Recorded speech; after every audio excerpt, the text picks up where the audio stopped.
Hello, beautiful souls, and welcome back to Discover Your Dreams. I'm Cynthia, and I'm so grateful you've chosen to be here today. Before we begin, let's take a moment to arrive fully. Breathe in slowly and let it fall out softly. Allow your shoulders to release, your mind to unclench, and give yourself permission to let the world wait on you for just a moment. Now, as we step in today's journey, I want to introduce you to the theme that will guide us, the spirit of abundance. This season often carries a mix of emotions. On the surface, it's painted as a time of joy, generosity, and wonder. Yet beneath the sparkle, many of us feel the weight of expectations, old memories, comparisons, and the quiet fear of not having enough money, enough time, enough love, enough peace. But abundance is not about what we accumulate or achieve. It's not wrapped up in paper or placed under a tree. True abundance is a state of being, a spirit that we carry within us. It's the inner atmosphere from which our entire life flows. Today, we'll explore how to shift from fear into possibility, from scarcity to sufficiency, and from doubt into trust. Together, we'll remember that abundance is not something we chase, it's something we express, something we embody, something we already are. So let's begin this lesson with open hearts, ready to reconnect with the truth of who we really are. We need to start with something foundational. Prosperity is not money, it's consciousness. Money is the fruit, prosperity is the root. Money is the reflection, prosperity is the light source. Nature teaches this every day. An apple tree doesn't panic that it won't have enough apples next season. The earth doesn't hoard its minerals or ration its rivers. Life doesn't operate on fear. It operates on circulation, partnership, and the intelligence of overflow. The ocean gives itself to the sky pours itself back into the land, and the land blossoms again into fruit. This endless rhythm of exchange is the true economy of life. And prosperity, at its essence, is simply our willingness to step into that rhythm. And this is exactly what each of our four teachers pointed to. Florence Scovel Shinn taught that prosperity is governed by the law of circulation, the natural rhythm of giving and receiving. When we cling, we clog the flow. When we trust and release, supply returns multiplied. Prosperity is not about possession, but participation. It is the dance of generosity, faith, and return. Neville Goddard said every state of consciousness creates its own reality. Abundance must first be assumed, felt as real, before it appears. Your imagination is the womb of your world. To live in prosperity is to live in the unseen first, to walk in the conviction that what you desire is already yours, and to let the outer world catch up to the inner vision. Napoleon Hill insisted that all wealth begins in the mind. A burning desire plus unwavering faith equals the birthplace of prosperity. He showed us that riches are not accidents, but the natural offspring of focused thought and belief. Prosperity is conceived in the soil of desire, watered by persistence and harvested through faith. And Dr. Joe Dispenza gives us the science. Elevated emotions, gratitude, joy, awe, literally change the electromagnetic signature that we send out into the world. The quantum field responds to the signal of abundance with more abundance. Prosperity is not mystical wishful thinking. It is measurable, energetic alignment. When we embody abundance, the field mirrors it back. So prosperity isn't positive thinking. It's alignment with the natural laws of creation. It's the recognition that life is not scarce, but abundant. That money is not the source, but the shadow. And that true prosperity is the consciousness that knows I am rooted in infinite supply. This time of year carries symbolism older than any religion, older than any culture. It is the season of light returning to darkness. The winter solstice on December 21st marks the turning point, the moment the longest nights end and the sun begins its quiet, steady return. Christmas, layered with centuries of tradition, symbolizes the birth of a higher consciousness, the birth of possibility, the reminder that light is always reborn. When billions of people around the world are thinking about giving, receiving, renewal, and miracles, the collective energy amplifies your inner work. It is as if the atmosphere itself becomes charged with expectancy, making it easier to step into faith, easier to lean into hope, easier to believe in the unseen. This season makes it easier to believe that what you desire is already on its way. Expect that good will meet you where you are. Receive with open hands and an open heart. Hope not as wishful thinking, but as a confident knowing. Imagine the life you long for as a steady unfolding, and trust that the rhythm of creation is working in your favor. The veil is thin. Spiritual energy is high. Your prayers, imaginal acts, and intentions carry more weight, more resonance, more power. This season doesn't create lack. It reveals where we have been resisting abundance. It shines a light on the places where fear has kept us small, where doubt has blocked the flow, where old stories have hidden the truth of who we are. And in that revelation lies the gift, the chance to release the resistance, to step into circulation, to align with the rhythm of renewal. Because the return of the light is not just cosmic, it's personal. This is the reminder that within you, too, the sun rises again. Unfortunately, this is also when scarcity hits hardest. This is what I call the scarcity trap. Comparing your gifts to others, feeling guilty spending money on others or yourself, feeling responsible for everyone's happiness, remembering old financial hardships, and feeling behind or overwhelmed. This survival state shuts down our creativity, intuition, and receiving. Let me tell you the story of Sarah's December. Sarah dreaded the arrival of December. The month carried with it not only the chill of winter, but the weight of expectation. Her budget felt like a cage, every number on the page tightening around her like iron bars. Each gift she purchased was not a gesture of joy, but a reminder of limitation, a silent whisper that she was falling short. The twinkling lights in shop windows mocked her, illuminating everything she didn't have. The laughter of others seemed to echo her own absence. She was living the very warning Florence Scovel Shinn had spoken of, fear of lack attracting more lack. The more she worried, the more the world seemed to confirm her fears. Neville Goddard would have said she was imagining small, and indeed her imagination had shrunk to fit the confines of scarcity. She could not see beyond the walls of her budget, and so her world had no room to expand. Her inner climate was one of winter scarcity, and her outer life mirrored it faithfully. But beneath the surface of her dread was a quiet possibility. If fear could multiply lack, then perhaps faith could multiply abundance. If imagining small could shrink her world, then imagining expansively might open doors she had not yet seen. December did not have to be a prison. It could be a canvas. Sarah stood at the edge of choice, to continue rehearsing scarcity or to begin rehearsing abundance. To see gifts not as debts but as seeds. To let December's lights remind her not of what she lacked, but of the warmth she could create. Her story was not yet finished. As a comparison, let's look at another story. Michael lost his job right before Christmas. The timing felt cruel. The season of giving now seemed like a season of loss. Yet instead of collapsing into fear, he made a radical choice to give what he did have. He had time. He offered hours to those who needed a listening ear. He had attention. He noticed the overlooked, the lonely, the ones who felt invisible. He had kindness. He gave warmth freely without expectation of return. And he had encouragement.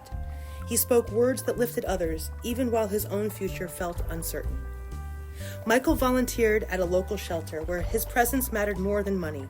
He wrote letters to friends and family, reminding them of their worth, and in quiet moments he practiced Neville Goddard's teachings, the feeling of the wish fulfilled. He closed his eyes and imagined himself already provided for, already secure, already abundant.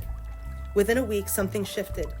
2 freelance opportunities arrived from unexpected sources, not because he hustled harder, not because he begged or scrambled, but because his inner climate had changed, his consciousness had expanded, and life responded.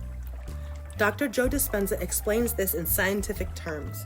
When you condition your body to feel gratitude before the evidence appears, your nervous system and brain begin to reorganize. That elevated state of being sends out a new signal and reality reshapes itself to match. Michael had stepped out of the scarcity trap. he proved that scarcity is not just about money. It's a pattern of thought, a lens through which the world is seen, and patterns can be broken.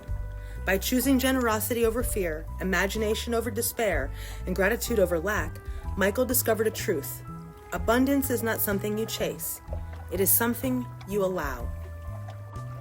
Here's the essence. Gratitude is not a polite thank you, but a deep recognition of the flow you are already in, the awareness that life is constantly moving through you and for you.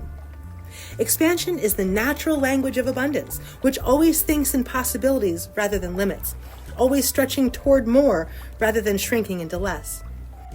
Trust is the foundation, for as Florence Scovel Shinn reminded us, there is supply for every demand, and when you lean into that truth, fear dissolves. Receptivity is essential because you cannot receive with a closed heart. Only openness allows blessings to enter.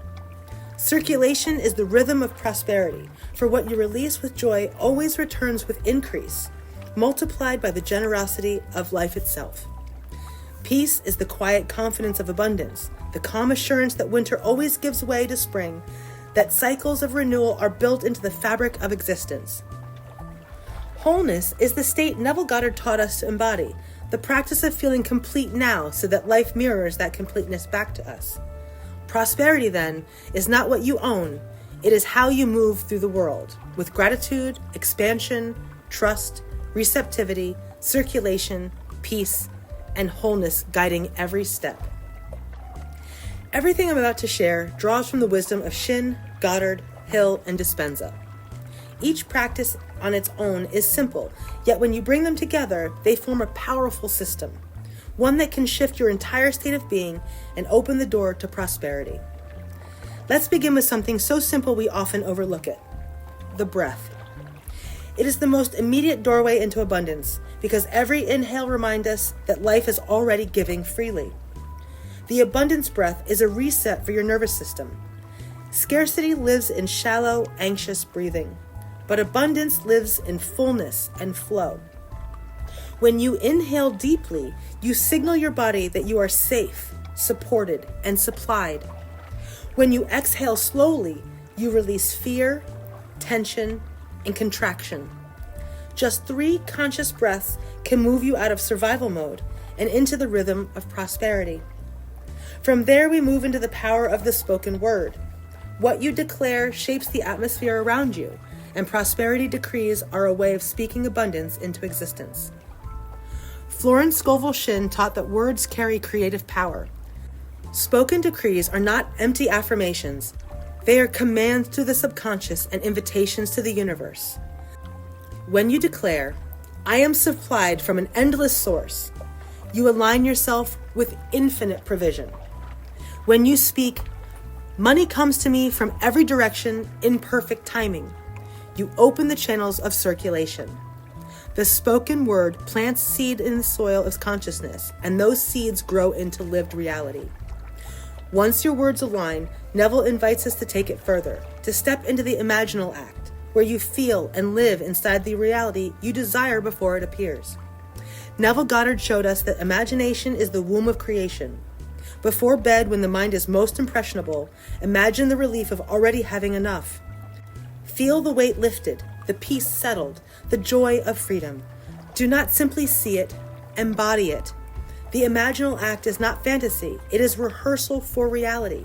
What you assume as true in consciousness must eventually appear in form. Of course, imagination needs direction. That's where Napoleon Hill's definite purpose plan comes in, giving your vision structure and clarity so your energy knows exactly where to flow. Napoleon Hill insisted that wealth begins with clarity. Write down your financial intention in specific terms, and then outline the steps you will take to move toward it. This is not just a plan on paper, it is a covenant with yourself. A definite purpose transforms vague wishing into focused energy. Desire becomes direction, and direction becomes momentum. And then comes the emotional fuel. Dr. Joe Dispenza shows us how to condition the body with elevated emotions, gratitude, joy, and love, so that your state of being magnetizes new possibilities. Dr. Joe Dispenza gives us the science behind abundance. Elevated emotions, gratitude, joy, awe, literally change the electromagnetic field you project into the world. When you train your energy to match abundance, you become a magnet for it. This practice is not about forcing positivity. It is about embodying the emotional signature of prosperity until the quantum field mirrors it back. Finally, because this season carries its own magic, we add some holiday extras, small practices that make December feel lighter, brighter, and infused with generosity. This season carries amplified energy, and small rituals can help open massive doors. Bless your money before spending, seeing it as a gift that circulates and returns multiplied. Give one thing from pure joy without expectation, simply to participate in the rhythm of generosity. Immerse yourself in gratitude for 24 hours, noticing every blessing, every kindness, every moment of beauty. These practices may seem small, but they shift your state, and when your state shifts, your world follows. These are not grand gestures, they are subtle alignments. Yet, subtle alignments create massive openings. Prosperity is not forced, it is allowed. And those tools help you allow it more fully, more consistently, more joyfully. Every challenge this time of year becomes an opportunity. What feels like stress, pressure, or scarcity is actually an invitation to step into a higher state of being. Each moment you choose peace over panic, you remind yourself that calm is more powerful than chaos. Each time you choose trust over fear, you affirm that life is working in your favor even when appearances suggest otherwise. Each act of generosity over contraction declares that you are part of the great circulation of abundance, not a victim of limitation. With every choice, you strengthen what could be called the abundance muscle. Just as a physical muscle grows through repetition, your spiritual strength grows each time you practice alignment. These small, consistent decisions build resilience, confidence, and a deeper knowing that prosperity is not outside of you, it is within you. In this way, you become the metaphysical meaning of Christmas itself. Christmas is not only a holiday, it is a symbol of the birth of higher consciousness within the limitations of human life. It is the reminder that light can be born into darkness, that possibility can emerge in the midst of challenge, and that divine awareness can awaken in the most ordinary of circumstances. When you embody peace, trust, generosity, and faith, you are living the essence of the season. You are not simply celebrating Christmas, you are becoming it. You are the manger where higher consciousness is born, the vessel through which abundance enters the world, the living proof that prosperity is not a possession, but a presence. There was a holiday years ago when I was in a very different place. Money was painfully tight, and my spirit felt even tighter. I was caught in the scarcity trap, not only financially, but emotionally, mentally, and spiritually. Every bill felt heavier than it was, every decision felt like a burden, and every day carried the weight of not enough. One night, overwhelmed and exhausted, I reached for Florence Scovel Shinn's The Game of Life and how to play it. I opened to the line, "You must give to receive." At first I resisted. I didn't think I had anything to give. My pockets were empty and my heart felt drained. But something in me whispered that giving wasn't always about money. It was about energy, intention, and spirit. So I gave what I could. I wrote blessings on scraps of paper, sending silent prayers into the unseen. I wrote down things I was grateful for, even if they seemed small. A warm blanket, a kind word, a moment of rest. I surrendered my fear in prayer, laying it down like a heavy stone at the feet of something greater. And before sleep, I practiced Neville's teaching, the feeling of the wish fulfilled.